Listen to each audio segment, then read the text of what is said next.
बिस्मिल्लाहिर्रहमानिर्रहीम। अस्सलाम वालेकुम students, welcome to the FCME class. आज हम जिस टॉपिक के ऊपर डिस्कशन शुरू करने वाले हैं उस टॉपिक का नाम है कॉस्ट कोड्स। कॉस्ट कोड्स को डिफाइन करने से पहले या कॉस्ट कोड्स को डिस्कस करने से पहले अगर मैं सिर्फ एक वर्ड कोड को डिफाइन करूं या कोड के बारे में बात करूं तो वो ज्यादा बेहतर होगा। अच्छा देखिए, आपने अपनी जिंदगी में कोड का लफ्ज बहुत सुना होगा। मिसाल के तौर पर मैं इस कोड को इस तरह डिफाइन करता हूं। आपने अक्सर देखा होगा कि जो लोग पढ़ते हैं, क्लासेस अटेंड करते हैं, या जो बच्चे पढ़ते हैं, तो उनकी पहले दिन से जब अटेंडेंस लगती है तो शुरू शुरू में तो टीचर जो है वो आपकी अटेंडेंस लगाने के लिहाज से आपका नाम बोलता है। जैसे सबसे पहले नाम फॉर एग्जांपल बोला जाए तो जैसे शाहिद महमूद, उसके बाद फिर बोला जाता है जाहिद महमूद, फिर उसके बाद बोला जाता है मोहम्मद आबिद। ऐसे ही इस तरह नाम बोले जाते हैं और जब नाम बोलते हैं तो उनकी हाजिरी लगती जाती है। लेकिन अगर मैं ये कहूं कि जी, जिस तरह मैंने सबसे पहले जो नाम बोला था शाहिद महमूद, उसको अगर मैं एक कोड दे दूं, वो कोड क्या होगा? 1। शाहिद महमूद को मैं 1 का कोड दे देता हूँ, जाहिद महमूद को मैं 2 का कोड दे देता हूँ, और आबिद हुसैन को मैं 3 का कोड दे देता हूँ। तो इसका मतलब क्या हुआ कि आमतौर पर हम इसको रोल नंबर कहते हैं। तो जिस तरह स्टूडेंट्स को उसके नाम बोलने के बजाय उनके रोल नंबर बोल दिए जाएं, तो हम ये कह सकते हैं कि हमने उनके कोड यूज किए हैं। और अगर मैं ज्यादा आसानी से लफ्ज यूज करना चाहूं तो उसको मैं क्या कहूंगा? कोड वर्ड यूज किए हैं। जब कभी भी मैं रोल नंबर 1 कहूंगा तो इसका मतलब यही होगा कि शाहिद महमूद है। जब कभी भी मैं रोल नंबर 2 कहूंगा तो इसका मतलब वो क्या होगा? जाहिद महमूद। और अगर मैं रोल नंबर 3 कहूंगा तो इसका मतलब क्या होगा? आबिद हुसैन या मोहम्मद आबिद, जो भी कोई नाम मैंने इसके बारे में लिखना है। तो इसका मतलब क्या हुआ कि कोड का वर्ड हमें आसानी से समझ आ गया कि जब बहुत लॉन्ग वर्ड्स को जब एक शॉर्ट सा नेम दे दिया जाए, शॉर्ट सी सिंबल दे दी जाए, ये शॉर्ट सा रेफरेंस दे दिया जाए, तो उसको हम क्या कहते हैं? कोड कहते हैं। तो इसका मतलब ये हुआ कि कोड वर्ड्स का मतलब क्या हुआ? Short words. कोड वर्ड्स का मतलब क्या हुआ? सिंबल्स। कोड वर्ड्स का मतलब क्या हुआ? एक ऐसा मुख्तसर सा नाम जिसको हम बोल के अपने लॉन्ग वर्ड को बोलने को बार बार हम अवॉइड कर सकते हैं, और वो शॉर्ट सा नाम यूज करके हम उसको यूज कर सकते हैं। चले, मैं अपनी बात को मुख्तसर करता हूं। अब हम बात करते हैं कि कॉस्ट कोड्स क्या होते हैं। तो बड़ी सिंपल सी बात होगी। कॉस्ट का मतलब क्या हुआ? एक ऐसी अमाउंट जो कि हमने अदा की है किसी भी फैक्ट्री के अंदर कोई भी चीज पैदा करने के लिए। कोई चीज अदा की है, कोई अमाउंट अदा की है, उस अमाउंट अदा करने को हम क्या कहते हैं? कॉस्ट कहते हैं। हम बहुत सारी कॉस्ट जो है ना वो डिस्कस कर चुके हैं। हम अपनी क्लास के अंदर बहुत सारी कॉस्ट के बारे में जिक्र कर चुके हैं, जैसे number 1 material cost, number 2 labour cost, number 3 FOH cost and so on. हमने मटेरियल कॉस्ट में भी बहुत सारी कॉस्ट का जिक्र किया है। जैसे मटेरियल में डायरेक्ट मटेरियल कॉस्ट होती है, डायरेक्ट लेबर कॉस्ट होती है, और इस तरह मटेरियल में इनडायरेक्ट लेबर कॉस्ट होती है, इनडायरेक्ट मटेरियल कॉस्ट होती है। ये सारी हमने जो है वो जिक्र की है। अगर मैं ये कहूं कि मैं बार बार डायरेक्ट मटेरियल नहीं कहना चाहता, या बार बार मैं इनडायरेक्ट मटेरियल नहीं कहना चाहता, बार बार मैं डायरेक्ट लेबर और इनडायरेक्ट लेबर नहीं यूज करना चाहता, या मैं एफओएच का लफ्ज यूज नहीं करना चाहता, तो फिर मैं इनकी जगह पे जो शॉर्ट वर्ड यूज करूंगा वो शॉर्ट वर्ड क्या कहलाएगा?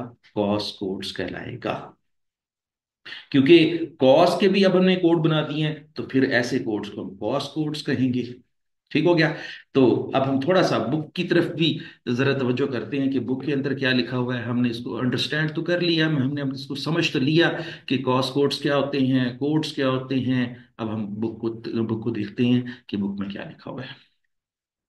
अच्छा, मैं भी रेफरेंस के तौर पर आज जो है ना वो आपको बता देता हूं कि मैं आमतौर पर F2 बुक यूज किया करूंगा।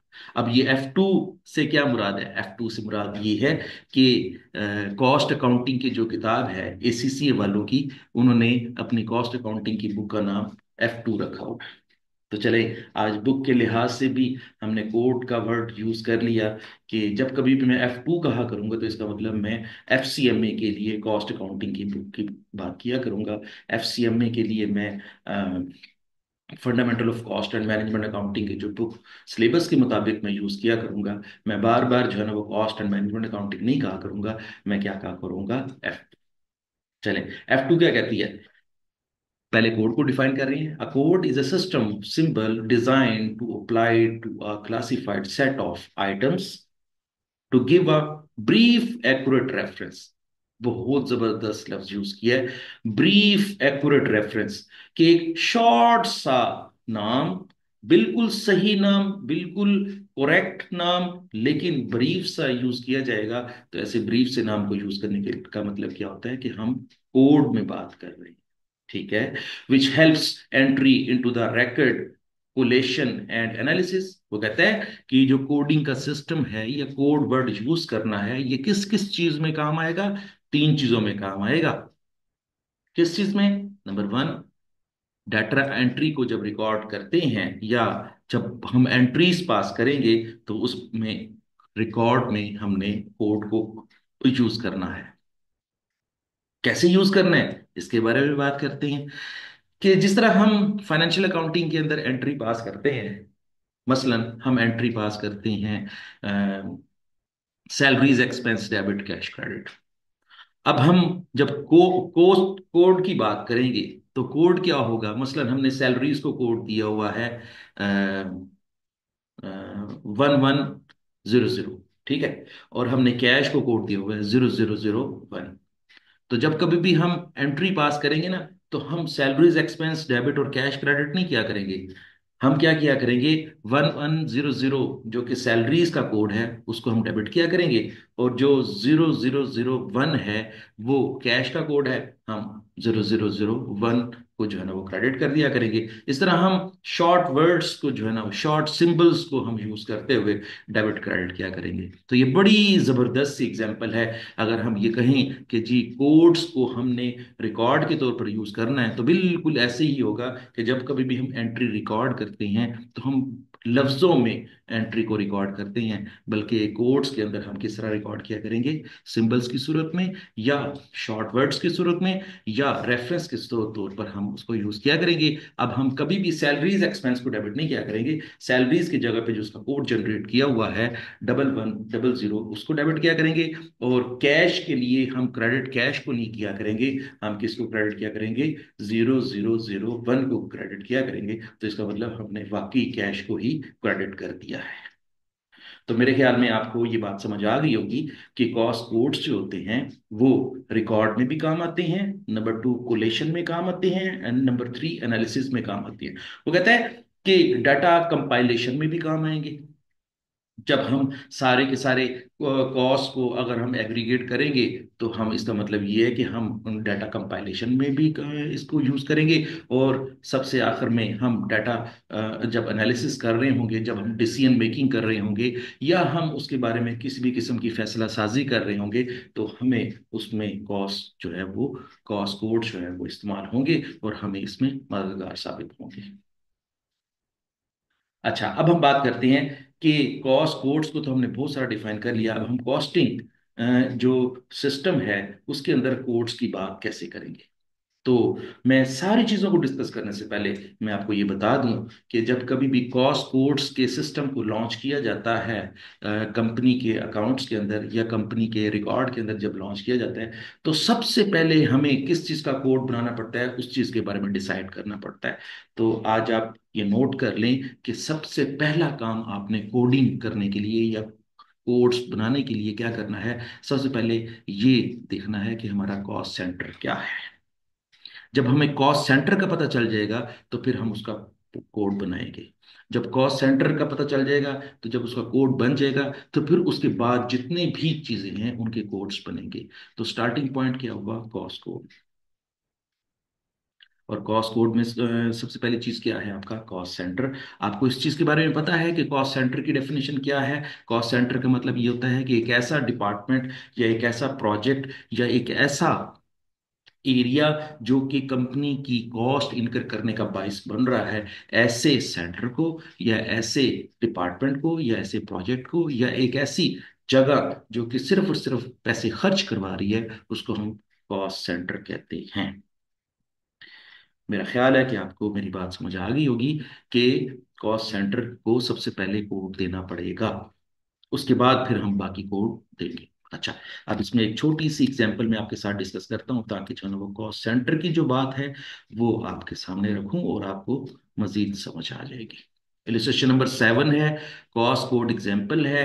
वो कहता है कि if a cost relate to a machine group 7, अभी मैंने थोड़ी देर पहले बात की कि कॉस्ट सेंटर को जो है ना वो हमने कोड देना है। तो हमारे इस इलिस्ट्रेशन के अंदर जो कॉस्ट सेंटर है उसका जो डिटेल नेम है वो क्या है, मशीन ग्रुप 7।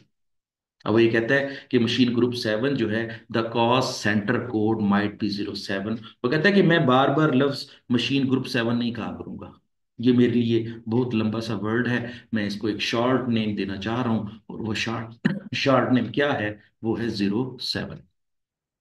तो इसका मतलब ये हुआ कि हमारा कॉस्ट सेंटर जो है वो हमारा 07 हुआ करेगा। और फिर उसके बाद वो कहता है कि if the cost relate to the canteen, the cost centre code might be 16। अब वो कहता है कि एक और भी कॉस्ट सेंटर है जो कि पैसे खर्च करवा रहा है, कंपनी के पैसे जो है ना वो कॉस्ट इनकर करवा रहा है, और उस कॉस्ट सेंटर का नाम क्या है, कैंटीन। अब वो बार बार लफ्ज कैंटीन यूज नहीं किया करेगा, तो कैंटीन की जगह पे कौन सा कोड यूज किया करेगा, 16 जिसको मैं पढ़ रहा हूँ। 16 कहा करेंगे तो समझ जाया करेंगे कि कैंटीन की बात कर रहे हैं। 07 कहा करेंगे तो इसका मतलब क्या होगा कि मशीन ग्रुप 7 की बात कर रहे हैं। तो ये थी छोटी सी एग्जाम्पल, बड़ी आसान सी एग्जाम्पल, जो कि हमने कॉस्ट सेंटर के लिहाज से बात की है। और हमने ये थोड़ी देर पहले ये बात की है कि हम सबसे पहले कोड किसको दिया करेंगे, कॉस्ट कोड जो दिया करेंगे वो किसको दिया करेंगे, कॉस्ट सेंटर को दिया करेंगे। अब हम थोड़ा सा डिस्कस कर लेते हैं कि जेनेरिक और फंक्शनल कोड क्या होते हैं। जेनेरिक का लफ्ज जो है ना वो जनरल से है। जेनेरिक का मतलब ये है कि एक ऐसा कोड हमने देना है जो कि एक जनरल सा कोड देना है। जैसे अगर मैं कहूं आपको कि अगर हम मटेरियल कॉस्ट को कोड देना चाहते हैं, तो मटेरियल कॉस्ट कोड जो कोड दिया जाएगा वो दिया जाएगा फॉर एग्जाम्पल 0002। अब इसके अंदर मजीद भी तो मटेरियल हो सकते हैं। तो अब जो मजीद मटेरियल हो सकते हैं, तो इसका मतलब ये हुआ कि मटेरियल को जो मेन नाम दिया जाएगा वो जेनेरिक कोड होगा, लेकिन बहुत सारे मटेरियल हम अपनी प्रोडक्शन प्रोसेस में यूज कर रहे होते हैं, तो उनको जो है ना वो एक स्पेसिफिक नेम दिया जाएगा। जब जनरल नेम देने की बात करेंगे तो हम जेनेरिक कोड कहलाएंगे, और जब हम स्पेशल नेम देने की बात करते हैं तो उसको हम स्पेसिफिक कोड कहा करेंगे। तो जेनेरिक और फंक्शनल कोड का मतलब क्या हुआ, एक ऐसा है कोड जो कि जनरल कोड है, एक अम्ब्रेला कोड है। मींस कि इस अम्ब्रेला के अंडर जो कोड यूज करेंगे वो स्पेसिफिक कोड होंगे, लेकिन उस अम्ब्रेला को जो हम कोड देंगे वो क्या होगा, जेनेरिक कोड होगा। ठीक हो गया। जैसे मैं ये कहता हूं एग्जाम्पल के तौर पर कि जी मटेरियल जो है वो उसको हमने क्या क्या कोड दिया था, 0002 का कोड दिया था। तो अब हम ये कहेंगे कि उस मटेरियल के अंदर मटेरियल ए है, मटेरियल बी है, मटेरियल सी है। ठीक है। तो अब मटेरियल ए, बी और सी को अलग कोड देंगे तो वो आपका स्पेसिफिक कोड बन जाएगा। लेकिन तीनों का जो कंबाइंड नाम है वो क्या होगा, मटेरियल। और मटेरियल को कोड कौन सा दिया है, 0002 दिया है, तो इसका मतलब क्या होगा, जेनेरिक कोड है। ठीक हो गया। अब मेरा ख्याल है अब आपको इसकी ज्यादा समझ आ चुकी होगी। एक एग्जाम्पल के जरिए भी इसको समझ लेते हैं ताकि आपको ज्यादा आसान लगे। अच्छा जी, एग्जाम्पल में लिखा हुआ है if an example sorry, if an expense for the machine group 7 is for oil, is the code might be 07 for the cost center and followed by 234 represent the indirect material। लो जी, बहुत जबरदस्त बात कर दी उसने। वो कहता है कि जी जो कॉस्ट सेंटर है मशीन ग्रुप 07, उसको कोड दिया है 07 का, और उसके अंदर जो मटेरियल इस्तेमाल हो रहा है, इनडायरेक्ट मटेरियल यूज हो रहा है या कोई भी किसी भी किस्म का मटेरियल यूज हो रहा है, उसको कोड दे दिया है हमने 23। तो इसका मतलब ये हुआ कि पहले कॉस्ट सेंटर को कोड दिया, फिर उसके बाद इनडायरेक्ट मटेरियल को कोड दिया। अगर हम इसको पढ़ना चाहें, इस कोड को पढ़ना चाहें, तो इस तरह पढ़ सकते हैं 0723। 0723। 07 किसको रिप्रेजेंट कर रहा है? कॉस्ट सेंटर को। और 23 किसको रिप्रेजेंट कर रहा है? इनडायरेक्ट मटेरियल को। साथ ही वो इसको इलेबोरेट कर रहा है, if an expense of the canteen is identified and frozen peas, then it cost code might be 16। जाहिर है, कैंटीन को कोड क्या दिया था हमने थोड़ी देर पहले? 16। और ये था कॉस्ट सेंटर का कोड। और फिर उसके बाद 02 किसको दिया है? फूड को दिया है। तो फूड के लिहाज से जो कोड दिया जा रहा है 02 है। तो जब पूरे कोड को पढ़ा जाएगा तो कैसे पढ़ा जाएगा? 1602। ठीक हो गया। हाँ जी। अब हम स्पेसिफिक कोड्स की बात करते हैं। स्पेसिफिक कोड्स क्या होते हैं? स्पेसिफिक कोड का मतलब ये होगा कि मजीद जो भी अम्ब्रेला के अंडर जो मटेरियल होगा या अम्ब्रेला के अंडर जो कोड होगा उसको हम स्पेसिफिक कोड्स कहेंगे या पर्टिकुलर कोड कहेंगे। जैसे मैं इलस्ट्रेशन पे ही चलता हूँ, डायरेक्ट चलता हूँ ताकि आपको जल्दी समझ आ जाएगी। थोड़ी देर पहले हमने क्या पढ़ा था कि मशीन ग्रुप 7 को क्या कोड दिया था? 07। हमने ऑयल को क्या क्या कोड दिया था? 23। अब हम मजीद इससे आगे एक और मटेरियल की बात पढ़ेंगे और वो क्या हो जाएगा? Specific code. This represent the machine को ग्रुप 07 एंड डायरेक्ट मटेरियल 23 और एन ऑयल फॉर द 4। वो कहता है कि जी हमारे पास अब तीन किस्म के कोड इकट्ठे हो गए हैं। 07 किसको देंगे? मटेरियल मशीन ग्रुप 7 को। 23 किसको देंगे? इनडायरेक्ट मटेरियल को। और इनडायरेक्ट मटेरियल के अंदर ऑयल को क्या कोड देंगे? 04। और अब ये टोटल सारे का सारा कोड कैसे पढ़ा जाएगा? 072304। अब ये सारे के सारे वर्ड्स जब हम पढ़ेंगे तो ये कहलाएगा कि मशीन ग्रुप 7 के अंदर इंटरेक्ट मटेरियल खरीदा गया है या यूज किया गया है और उसमें ऑयल यूज किया गया है और ऑयल का कोड क्या है? 0। चलिए, अब हम एक और एग्जांपल के साथ बात करते हैं। एक और कोड लिखा हुआ है, the frozen peas for the canteen might be coded as 16 02 119। अब यहां पर 16 से क्या मुराद है? कैंटीन का कोड। 02 से क्या मुराद है? फूड परचेजेस का कोड। और 119 से क्या मुराद है? Frozen peas. तो जब हम इन सारे वर्ड्स को इकट्ठा जब कोड की सूरत में पढ़ेंगे तो हम पढ़ेंगे 16 02 19। चलिए, मेरे ख्याल में अब आपको ये समझ आ गई होगी। अब हम थोड़ा सा और आगे चलते हैं और एक एग्जाम्पल बल्कि एक क्वेश्चन करते हैं। टेस्ट योर अंडरस्टैंडिंग 11 करते हैं और यहाँ पर भी हम काफी सारी चीजों डिस्कस।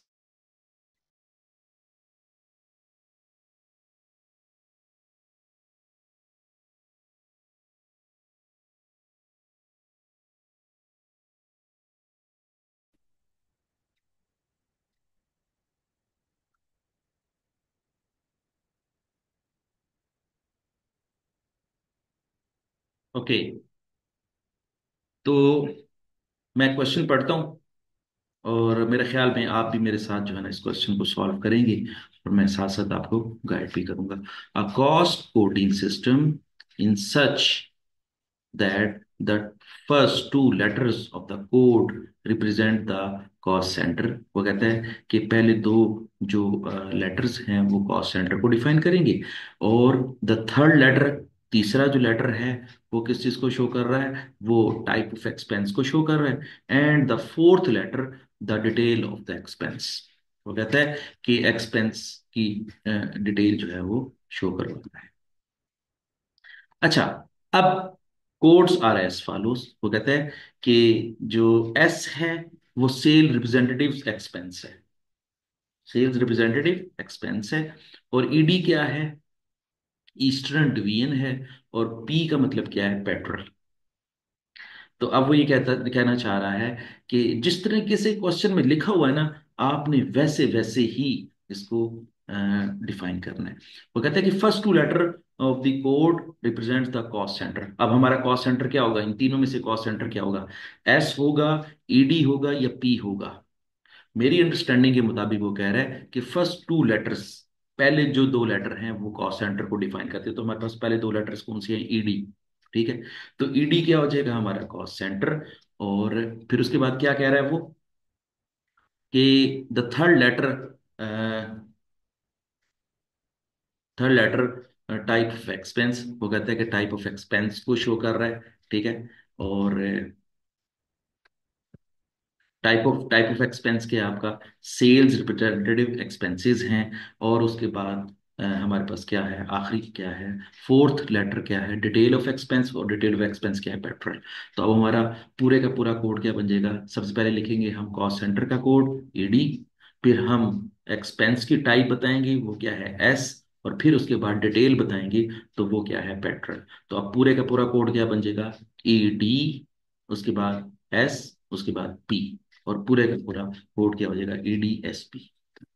और हम क्वेश्चन को अपने इधर से सॉल्यूशन के जरिए भी देख लेते हैं, तो वो लिखा हुआ है EDSP। चलें जी, अब हम आगे चलते हैं। अब वो कहता है कि कोडिंग सिस्टम क्या होता है।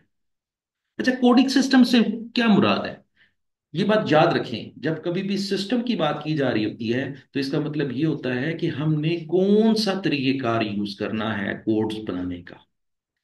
मेरी लाइन दोबारा याद रख लें कि कोड बनाने का जो तरीकेकार है, या कोड का जो तरीकेकार यूज करेंगे, मेथड यूज करेंगे, उसको हम सिस्टम कहेंगे। तो कोडिंग सिस्टम से क्या मुराद हुआ कि बहुत सारे सिस्टम होंगे, उसमें से कोई एक सिस्टम, कोई एक मेथड या कोई एक तरीकेकार कंपनी यूज कर रही होगी। सारे मेथड, सारे सिस्टम या सारे तरीकेकार कंपनी यूज नहीं कर रही होगी।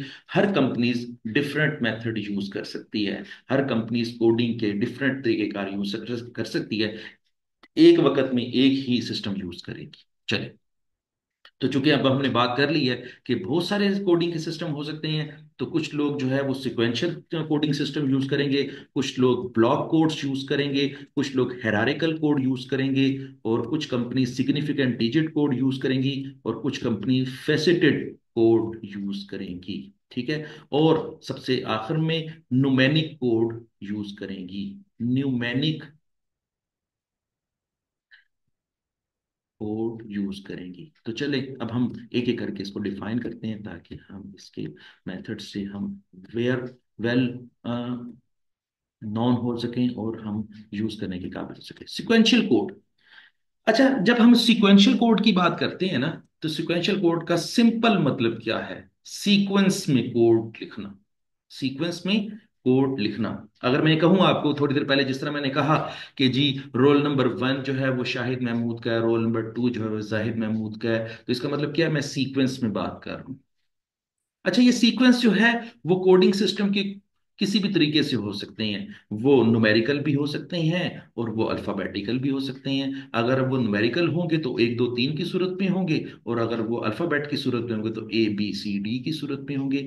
मींस कि हम जब कभी भी कोड बनाया करेंगे, तो वो हम कोड क्या बनाया करेंगे कि स्टार्ट से एंड की तरफ जाएंगे। तो जब कभी भी स्टार्ट से एंड की तरफ कोडिंग सिस्टम बनाया जाता है, तो उसको हम सिक्वेंशियल कोड कहते हैं। बुक को देखते हैं कि बुक क्या कहती है। This is the most basic type of code, it simply means the each code follows a numerical और अल्फाबेटिकल सीक्वेंस। बहुत सिंपल बात उसने कर दी है, जिस तरह मैंने बताई आपको कि न्यूमेरिकल कोड भी दिए जा सकते हैं, अल्फाबेटिकल कोड भी दिए जा सकते हैं, लेकिन सीक्वेंस में देंगे।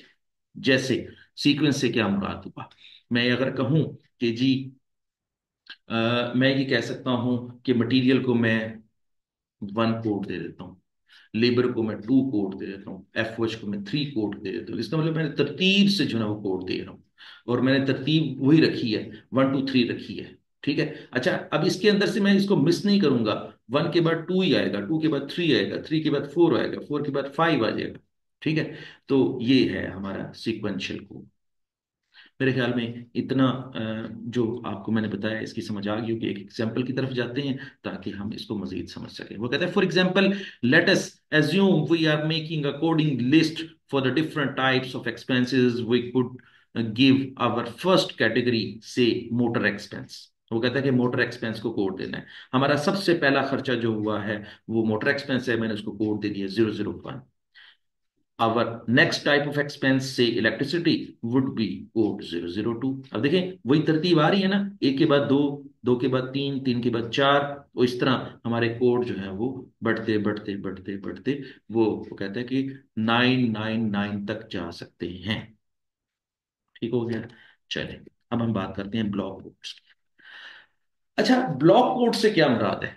ये बात याद रखें कि ब्लॉक कोड का अगर हम सिंपल लफ्ज को सीखना चाहें तो वो ये होता है कि एक खास डिजिट जो है वो एलोकेट कर दिया जाता है किसी भी एरिया को। जैसे हमारे पास यहाँ पर बहुत सारे एरियाज लिखे हुए हैं, जैसे एक्सपेंस है, जैसे रेवेन्यू है, जैसे एसेट्स हैं, एसेट्स के अंदर नॉन करंट एसेट्स हैं, करंट एसेट्स हैं, लॉन्ग टर्म लायबिलिटी है या इक्विटी है। वो कहता है कि ये सारे के सारे जो हैं वो हमारे पास एरियाज हैं जिनको हम कोड दे सकते हैं। अगर मैं ये कहूँ आपको, एक्सपेंस को उसने टेट्रा जीरो का कोड दिया है। अब ये टेट्रा जीरो का मतलब क्या हुआ? टेट्रा जीरो का मतलब ये हुआ कि ये एक मेन कोड है जो कि हमने सिर्फ और सिर्फ एलोकेट किया है एक्सपेंस को। तो टेट्रा जीरो या जीरो से जो भी कोई स्टार्ट होगा तो वो एक्सपेंस के लिए ही होगा। ठीक है। अब एक्सपेंस के अंदर भी बहुत सारे एक्सपेंस हो सकते हैं। तो इसका मतलब ये हुआ कि कहां से लेके कहां तक जो है वो एक्सपेंस है। तो वो ये कहता है कि zero zero zero zero tetra zero से लेके और ये कहां तक जाएगा? 999 तक जाएगा।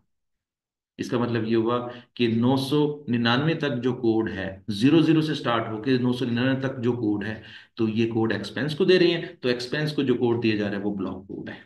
मतलब एक खास ब्लॉक जो है वो दे दिया है हमने एक्सपेंस को। दूसरा खास ब्लॉक हमने दे दिया रेवेन्यू को। तीसरा खास ब्लॉक दे दिया है हमने नॉन करंट एसेट को। मैं और एग्जांपल के साथ बात करता हूं। जो मैंने कहा था कि जीरो जीरो जीरो से लेके 999 तक जो है वो एक्सपेंस को कोड दिया है, तो इसके दरमियान जितने भी कोड्स यूज करेंगे हम सारे एक्सपेंस के लिए यूज करेंगे।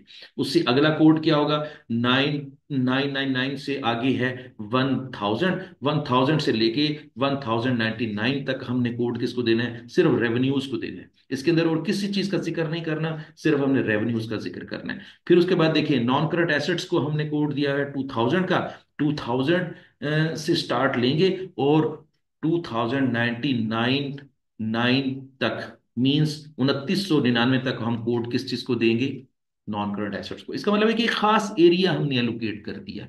अगर मैं आपको यहां पर लिख लिख कर बता दूं तो मेरा ख्याल है ये अ, बेजाना होगा। जैसे जीरो से लेके 99,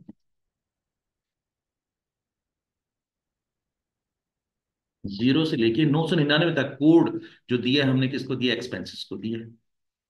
अब 999 से अगली डिजिट कौन सी होगी? 1000। तो 1000, जिस तरह ये साइड पर भी लिखा हुआ है, एक्स रेवेन्यूज के साइड पे लिखा हुआ 1000, और ये यहां से जाएगा 1999 तक। जो 1999 तक जो कोड जाएंगे, ठीक है, अब ये जो खास एरिया है, ये वाला एरिया और ये वाला एरिया, इसको क्या कहेंगे? ब्लॉक कहेंगे। ठीक हो गया। अब आपको इसकी ज्यादा अच्छी समझ आ गई होगी। जैसे नॉन करंट एसेट्स को उसने 2000 का कोड दिया है, तो ये चलता चलता कहां तक जाएगा? 2000 से लेके 2999 तक जाएगा।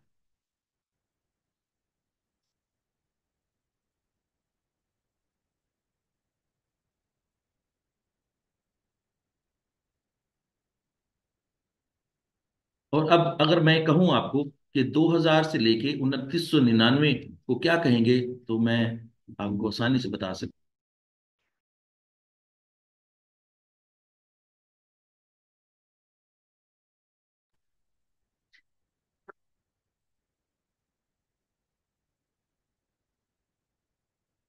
अच्छा जी, मेरे ख्याल में अब आपको ये समझ आ गया होगा। उससे आगे चलते हैं।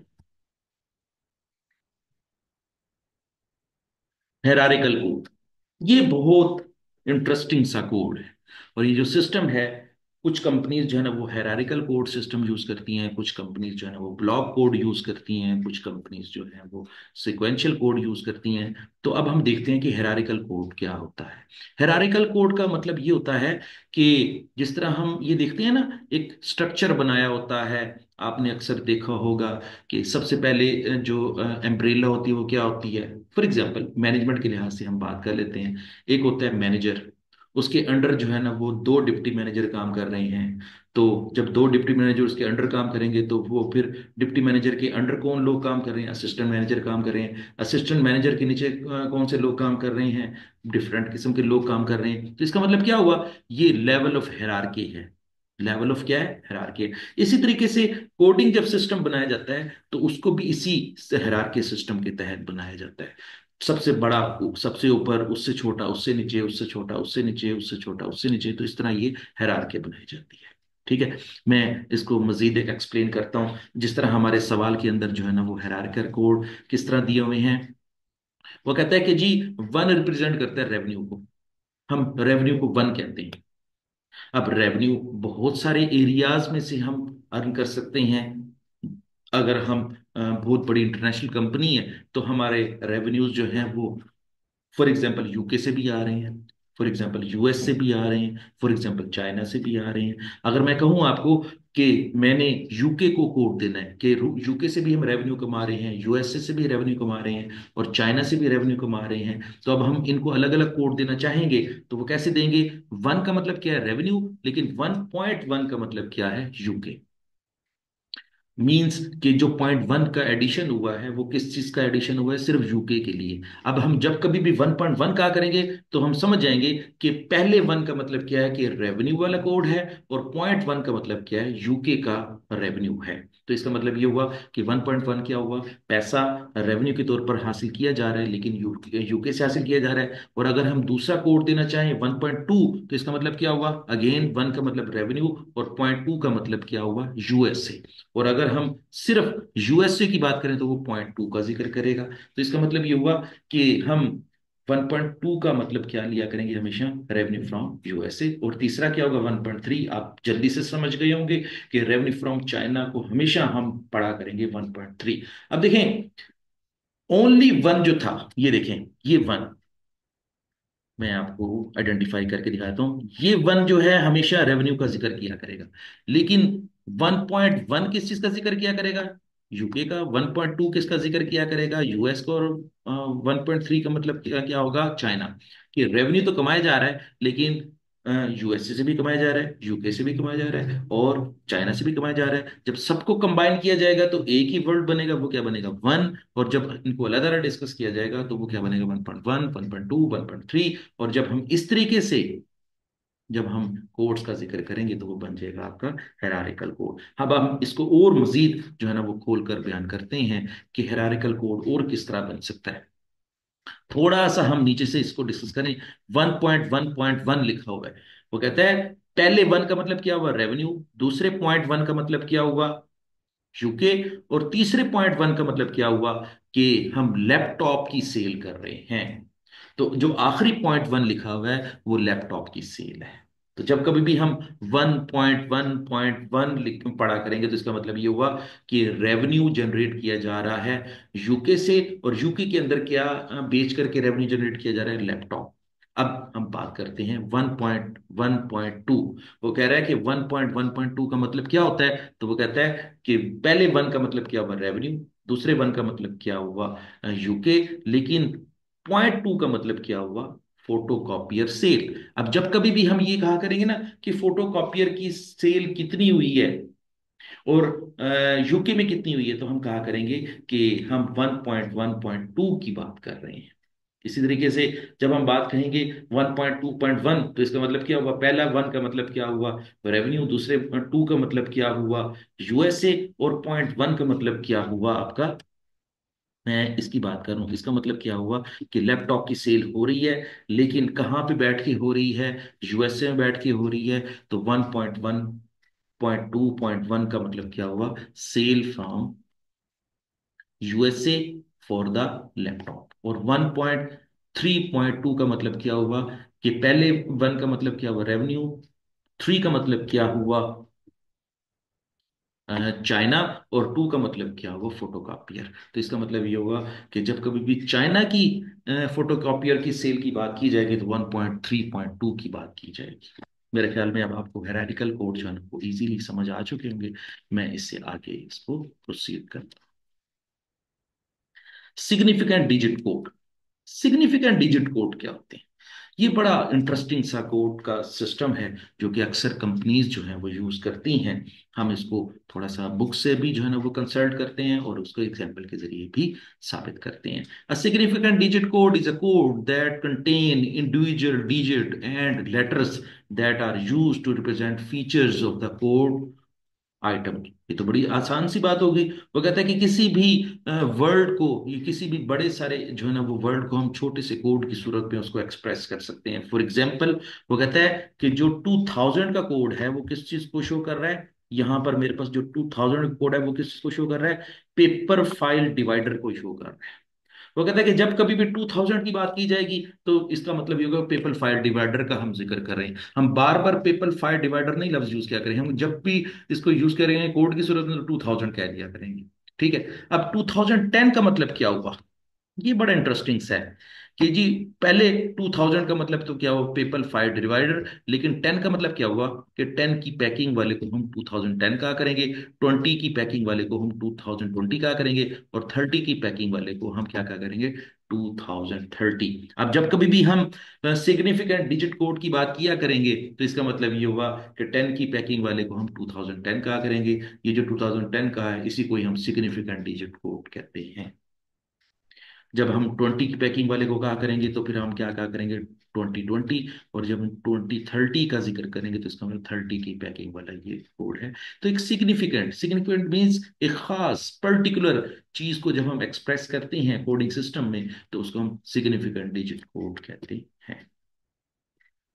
चलें जी। अ, बड़ा इंटरेस्टिंग सा नाम है। आपने ये नाम जो है वो थोड़ा ही सुना होगा, फेसिटेड कोड। क्या होता है फेसिटेड कोड? बड़ा इंटरेस्टिंग सा है।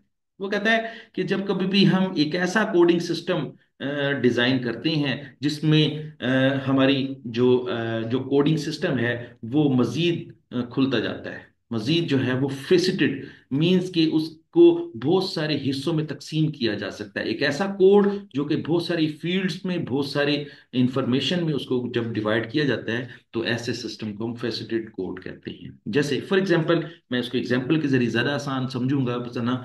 जैसे वो कहता है कि 01, 01 किस चीज को शो कर रहा है, यहां पर 01 से क्या मुराद है, यूरोप। अगले 01 से क्या मुराद है, सेल्स। और अगला जो कोड है 0244, उसका मतलब क्या है, सैलरीज। अब वो कहता है कि जी 01 क्या है, एक रीजन का कोड है। फिर अगले 01 का मतलब क्या है, एक डिपार्टमेंट का कोड है। और फिर उसके बाद जो कोड है वो एक्सपेंस का कोड है। तो जब कभी भी हम कहा करेंगे 00, 01, 01, 02, 44, तो इसका मतलब क्या होगा कि यूरोप के एरिया की सेल्स डिपार्टमेंट की सैलरीज का जिक्र किया जा रहा है। फिर हम क्या कहेंगे, 02 का मतलब क्या है कि एशिया, रीजन के हिसाब से क्या है, एशिया। ठीक है। और 02 का मतलब क्या है, प्रोडक्शन। और 0425 का मतलब क्या होगा, नेशनल इंश्योरेंस एक्सपेंसेस। इसका मतलब ये हुआ कि जब कभी भी हम एशिया के प्रोडक्शन डिपार्टमेंट की नेशनल इंश्योरेंस एक्सपेंस की बात कर रहे होंगे तो हम कोड वर्ड क्या यूज करेंगे, 02, 02 और 0245। ठीक हो गया। अच्छा, उसके बाद क्या हुआ, हम तीसरे कोड की बात करते हैं। तीसरे रीजन का नाम है यूएसए। यूएसए को क्या कोड देंगे, 03। यूएसए के अंदर पर्सनल एंड फाइनेंस डिपार्टमेंट को हम क्या कहेंगे, 03। और उसके अंदर जो हमने पेंशन कंट्रीब्यूशन के अखराजात की बात की है तो उसको कोड क्या देंगे, 0246। और हम अब ये सारा कोड कैसे पढ़ेंगे, 03, 03, 0246। ठीक हो गया। तो जब कभी भी हम किसी भी कोडिंग सिस्टम में बहुत सारी फील्ड्स का जिक्र एक साथ करते हैं तो एक साथ जिक्र करने को हम क्या कहते हैं, फेसिटेड कोड सिस्टम। ठीक हो गया। और आखिरी जो चौथा है, चौथा कोड जो लिखा हुआ है, जैसे 04 लिखा हुआ है, ये किस चीज को रिप्रेजेंट करता है, ये अफ्रीका को रिप्रेजेंट करता है। अगला 04 किसको रिप्रेजेंट करता है, एडमिनिस्ट्रेशन को रिप्रेजेंट करता है। और अगला 02, 0247 किस चीज को रिप्रेजेंट करता है, बोनस को। तो इसका मतलब ये होगा कि अ, अफ्रीका भी एक फील्ड है, एडमिनिस्ट्रेशन भी एक फील्ड है, और बोनस भी एक फील्ड है। जब हम इन सारों को इकट्ठा यूज करेंगे तो फिर कोड क्या बन जाएगा, अगेन 04, और फिर होगा 0247। अब ये सारे के सारे कोड को जब इकट्ठा यूज करेंगे तो ये हमारा कोडिंग सिस्टम बन जाएगा। और पहले 4 का मतलब क्या हुआ, 04 का मतलब क्या हुआ, अफ्रीका। दूसरे 04 का मतलब क्या हुआ, एडमिनिस्ट्रेशन। और आखिरी 0247 का मतलब क्या हुआ, बोनसेस। तो ये जब हम सारे कोड को जो है ना इकट्ठा पढ़ेंगे तो वो क्या कहलाएगा, फेसिटेड कोड कहलाएगा। चलें जी, यहाँ नीचे थोड़ी सी उसने एक्सप्लेनेशन भी दी है, मैंने आपको कोशिश तो की है समझाने की। इंशाल्लाह आप भी इसको जब पढ़ेंगे तो आपको भी समझ मजीद आ जाए। निमोनिक कोड, आखिरी जो हमारा कोडिंग सिस्टम है, निमोनिक कोड है। अच्छा, निमोनिक कोड बड़ा इंटरेस्टिंग सा वर्ड है। निमोनिक कोड का मतलब क्या होता है कि किसी भी खास एब्रीविएशन को यूज करते हुए हम कोडिंग सिस्टम इंट्रोड्यूस करवाएं, कोई भी। जिस तरह हम नॉन करंट एसेट्स का अगर हम शॉर्ट वर्ड यूज करें तो पहले एन का मतलब क्या हुआ, नॉन। और करंट करंट के लफ्ज में से कौन सा वर्ड पिक करेंगे, सी। और एसेट में से कौन सा वर्ड पिक करेंगे, ए। तो अब ये शॉर्ट वर्ड क्या बन जाएगा, एनसीए। तो जब कभी भी हम एनसीए का जिक्र कर रहे होंगे तो हमारी कंपनी के अंदर इस चीज के बारे में जो है ना वो सिस्टम पहले से बन चुका है। हम जब कभी भी एनसीए कहेंगे तो हम नॉन करंट एसेट्स की बात कर रहे होंगे। जब हम ई एक्सपी की बात करेंगे तो हम एक्सपेंसेस की बात करेंगे। जब हम आर ई वी की बात करेंगे तो हम रेवेन्यू की बात करेंगे। तो इसका मतलब ये हुआ कि कुछ मिलते जुलते एब्रीवेटेड वर्ड्स यूज करना जिसके जरिए हमारा कोडिंग सिस्टम बन जाए, तो ऐसे कोडिंग सिस्टम को निमोनिक कोड सिस्टम कहते हैं।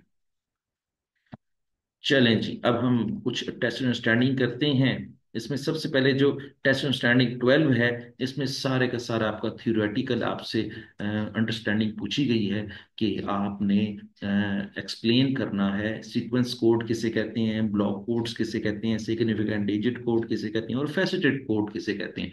मेरे ख्याल में ये सारे का सारा जो है ना वो सेल्फ इलेबोरेटिव है, और आपको ये वाला क्वेश्चन जो है ना वो खुद करना चाहिए, खुद ट्राई करना चाहिए। पहले इसको जो है वो पढ़ लेना चाहिए, फिर इसको मेमोराइज कर लें, इसको अंडरस्टैंड कर लें, और फिर उसको एक्सप्लेन करें, ताकि जो है ये क्वेश्चन आपका हो जाए। मैं टेस्ट अंडरस्टैंडिंग 13 करवा देता हूँ। ये वाला क्वेश्चन जो है ना बड़ा इंटरेस्टिंग है, और मैं ये समझता हूँ कि इस तरह के सवाल जो हैं वो आपके पेपर में आ सकते हैं, और आप इसके जरिए एक अच्छे जो है ना वो नंबर हासिल करने का जरिया बन सकते हैं। चलें तो हम ये सवाल करते हैं, the company operate from three main sites in analysing it's overhead. वो कहता है कि कंपनी अपनी बहुत सारी साइट्स जो है ना वो चला रही है। इस सवाल के अंदर तीन किस्म की साइट्स चल रही हैं, या तीन किस्म के एरियाज हैं जहां जहां पे फैक्ट्री जो है ना वो काम कर रही है। मींस तीन शहरों में भी हो सकता है, तीन मुल्कों में भी हो सकता है, ठीक है। इन analysing it's overhead cost it uses, वो कहते हैं कि जो ओवरहेड कॉस्ट ये यूज कर रहे हैं, अ 9 डिजिट कोडिंग सिस्टम, उनका 9 डिजिट कोडिंग सिस्टम है। अब ये आप जेन में रख लें कि जो हमारा अब कोड बनेगा वो 9 डिजिट्स का होगा। जब तक 9 डिजिट पूरे नहीं होंगे हमारा कोडिंग का सिस्टम जो है वो मुकम्मल नहीं होगा। A sample from the coding manual shows, वो कहता है साइट को उन्होंने नाम दिया है विटबाई, स्कारब्रो और यॉर्क। अच्छा, अब साइट जो विटबाई है उसको नाम, उसका जो कोड बनाया हुआ है उन्होंने 100 रखा हुआ है। स्कार ब्रो का क्या रखा हुआ है, 200। यॉर्क का क्या रखा हुआ है, 300। एक्सपेंडिचर जो टाइप है उसमें नाम क्या है, रेट, लेकिन कोड क्या दिया हुआ है, 410। पावर को 420, हीट एंड लाइट को 430, ट्रेवल कॉस्ट को उसने 500, और टेलीफोन एंड पोस्टेज को उसने 520 का कोड दिया हुआ है। अब हम फंक्शन के कोड की बात करते हैं।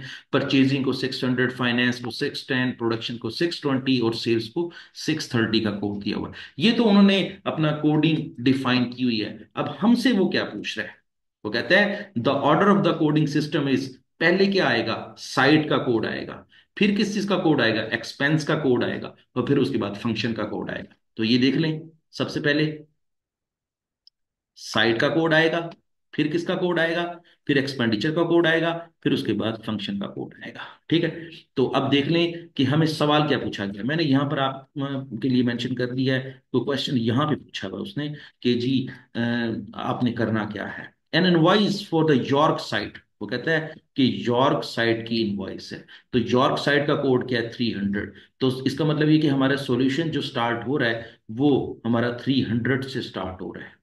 यॉर्क साइट का कोड वो पूछेगा आपसे। ठीक है। फिर उसके बाद वो क्या पूछ रहा है, ट्रेवल कॉस्ट। अब ट्रेवल कॉस्ट क्या लिखी हुई है, ये आपकी ये ट्रेवल कॉस्ट लिखी हुई है। ठीक है। तो ट्रेवल कॉस्ट क्या हो जाएगी, 500। इसका मतलब क्या हुआ, मैं आपको दोबारा बताता हूं कि यॉर्क साइट है। ठीक है। यॉर्क का कोड कितना है, 300। और उसके बाद कौन से एक्सपेंस की बात कर रहा है, सिर्फ ट्रेवल एक्सपेंस की बात कर रहा है। ना रेंट की बात कर रहा है, ना पावर की बात कर रहा है, ना हीट एंड लाइट की बात कर रहा है, ना टेलीफोन की बात कर रहा है। सिर्फ किसकी बात कर रहा है, ट्रेवल कॉस्ट की। और ट्रेवल कॉस्ट के सामने कोड के लिखा है 500। और फिर उसके बाद क्या लिखा हुआ है, incurred by a sales representative. वो कहता है कि सेल्स रिप्रेजेंटेटिव की कॉस्ट आपने दिखानी है। वो कहता है ना परचेजिंग की कॉस्ट दिखाएं, ना फाइनेंस की, ना प्रोडक्शन की, सिर्फ मुझे सेल्स की चाहिए। और सेल्स का कोड क्या है, 630। तो इसका मतलब क्या हुआ कि अब हमारे, मेरा ख्याल है 9 डिजिट पूरे भी हो गए हैं। देख लेते हैं, 1 2 3 4 5 6 7 8 9। ठीक है, 9 डिजिट पूरे हो गए हैं। अब हमारा असल में क्वेश्चन का जो आंसर है वो है 300, 500, 630। अब हम इसमें से ऑप्शन ढूंढ लेते हैं कि कौन सी ऑप्शन को ये क्लिक कर रहा है। हमारी ऑप्शन, पहली ऑप्शन बिल्कुल गलत है, दूसरी ऑप्शन सही है, तीसरी ऑप्शन भी गलत है, चौथी ऑप्शन भी गलत है। तो हमारी ऑप्शन बी जो है वो क्लिक कर रही है। हमारी जो करेक्ट जो ऑप्शन है वो बी है। जरा एक दफा चेक कर लेते हैं ताकि आपको तसल्ली हो जाए। चलें जी, ये देखिए, टेस्ट अंडरस्टैंडिंग 13 के लिहाज से हमारी जो ऑप्शन बी है वो क्लिक कर रही है, और ये हमारे सवाल का जवाब ये इलेबोरेट भी कर दिया गया है। ठीक हो गया। चलें आज हम वापस चलते हैं। हमारे जो अंडरस्टैंडिंग के लिहाज से जो क्वेश्चन है, मजीद क्वेश्चन 14 है और 15 है। हम ये दो सवाल मजीद करेंगे और हमारा कोडिंग सिस्टम के लिहाज से काफ़ी सारी प्रैक्टिस मुकम्मल हो जाएगी। टेस्ट अंडरस्टैंडिंग 14 देखते हैं। The accounting system normally contains code to identify. वो कहता है कि जो अकाउंटिंग के कोड्स होते हैं वो किस चीज को आइडेंटिफाई करते हैं या किस चीज को शो करते हैं। वो कहता है टाइप ऑफ कॉस्ट, बिल्कुल ठीक है। रिस्पॉन्सिबिलिटी कॉस्ट सेंटर, बिल्कुल ठीक है। द सप्लायर, बिल्कुल ठीक है। तो इसका मतलब ये है कि ये तीनों के तीनों जवाब, मेरे ख्याल में ये तीनों के तीनों जवाब जो हैं वो सही कोडिंग सिस्टम को रिप्रेजेंट कर रहे हैं। तो इसके लिहाज से जो आंसर बनता है मेरा ख्याल है वो डी आंसर बनता है। 1 2 3, तीनों को जब इकट्ठा हम यूज करते हैं तो वो कोडिंग सिस्टम होता है। तो ये देख लें कि क्वेश्चन नंबर 14 का डी आंसर। ठीक है। तो इसका मतलब ये हुआ कि वो सप्लायर का भी जिक्र करता है, वो रिस्पॉन्सिबिलिटी सेंटर का भी जिक्र करता है, और कॉस्ट का जिक्र तो करता ही करता है। ठीक है। चले, अब हम क्वेश्चन नंबर 15 की तरफ जाते हैं। 15 को पढ़ते हैं। इनडायरेक्ट कॉस्ट शुड, वो कहता है कि इनडायरेक्ट कॉस्ट जो है वो किस तरह होनी चाहिए, be coded to a cost unit, be coded to a different cost centres that incur the cost, be coded to an overhead cost centre. वो कहता है कि इसको ओवरहेड कॉस्ट सेंटर होना चाहिए, या D, option D, not be coded all.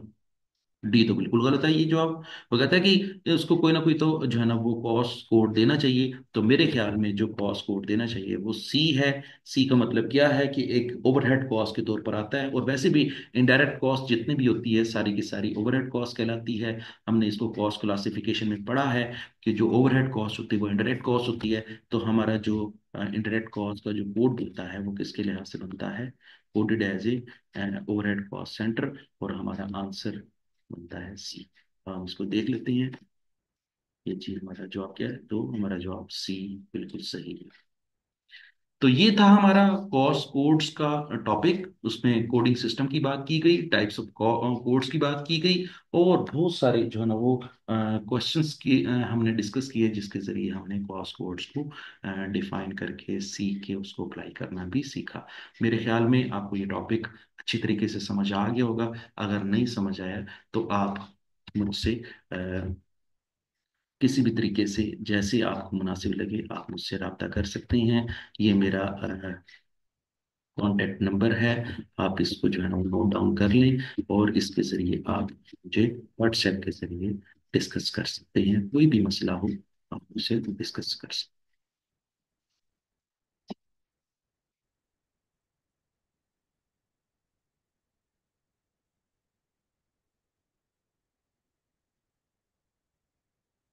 My name is इम्तियाज़ बशीर, और मैं आपको किसी भी लिहाज से, अगर आपका एफसी में तो कोई इशू है, तो मैं आपको डिटेल से डिस्कस करके बताऊँ।